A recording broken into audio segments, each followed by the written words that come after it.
Well, good morning and welcome to our Saturday morning Devo on this 20th of August, 2022. Today's devotion is a long one, so bad timing here. We're on a bad system. We're going to have to read half today, half on Monday. So got to put that gray matter to the test. See if we can remember between Saturday and Monday what our author has said. This is entitled "Man's Ways and God's Ways." God has a better way of doing things. Hopefully, we know that. Once we accept that we have a distorted view of reality, something can be done about it. Throughout the scriptures, we are taught that God's ways are not man's ways. In Isaiah, we read, "Your thoughts are not my thoughts, nor are your ways my ways, declares the Lord," Isaiah 55:8. We are also repeatedly reminded in the scriptures that God's ways and man's ways have very different outcomes. The Gospel of Luke sets God's ways in a stark contrast to our own. In the first chapter, we read Mary's song of praise, a Magnificat, in Luke 1:46-55.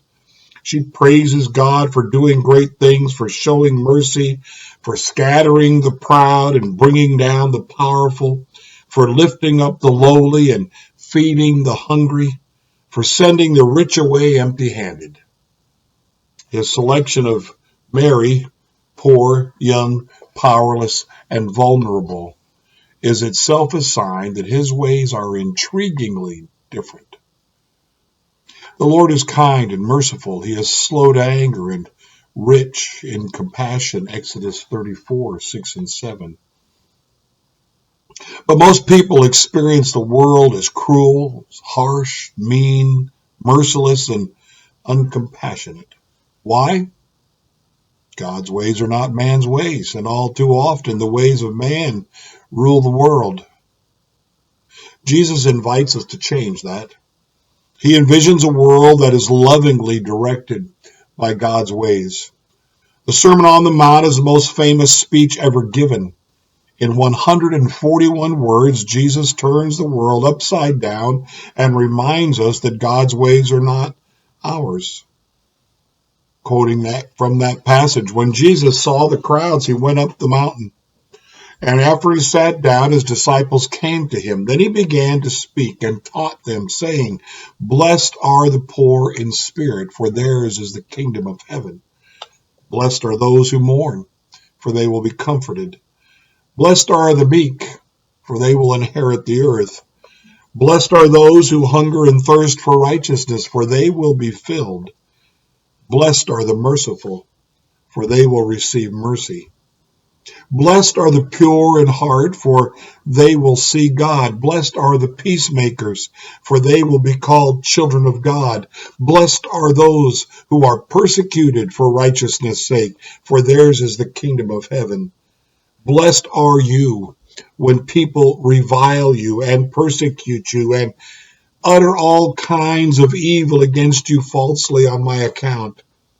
Rejoice and be glad, for your reward is great in heaven, for in the same way they persecuted the prophets who were before you." Matthew 5:1-11.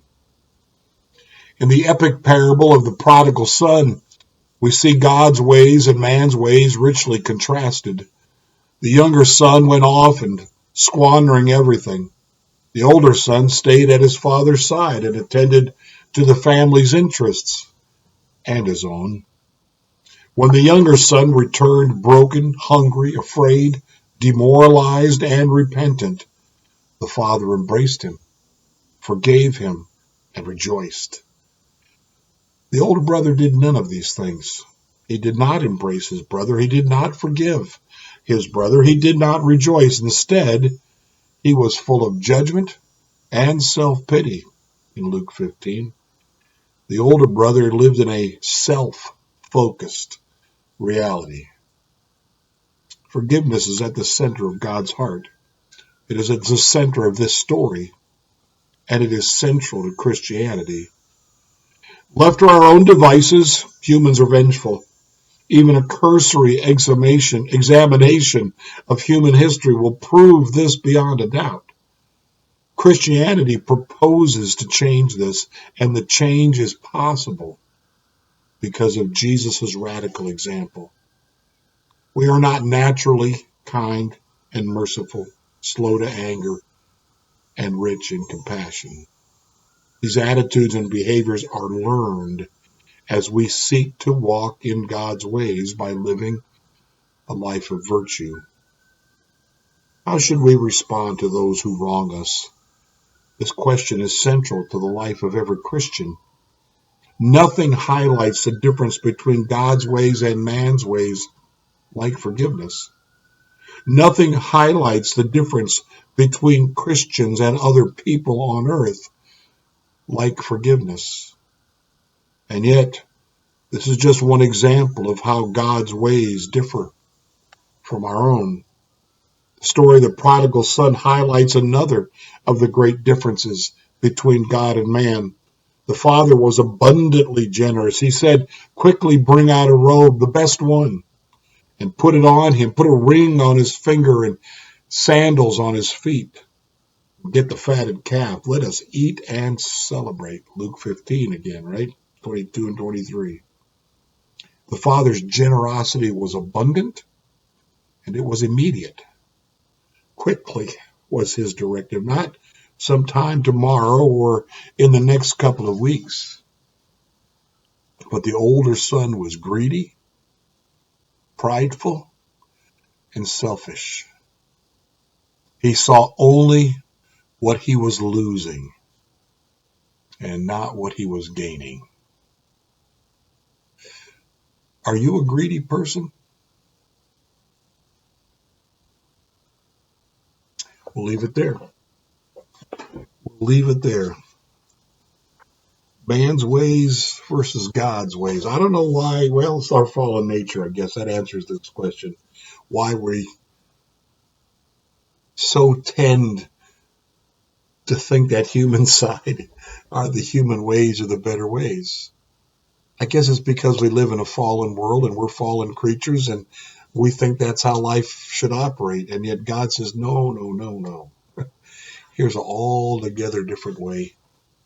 But you're going to have to not be prideful. You're going to have to not be a greedy, self-centered, selfish, self-focused person. You're going to have to be willing to give all that up and focus on God and on the ways of his kingdom. That's the way to peace. That's the way to live the life in joy that he gives us, the full life he came to give us. Blessings to you today. Worship with people tomorrow. Worship the Lord in community with other believers. Look for a church where Christ is indeed central and not the programs and not the people-pleasing kinds of things. Look for a church where Christ is lived and proclaimed and worship there. Blessings to you today.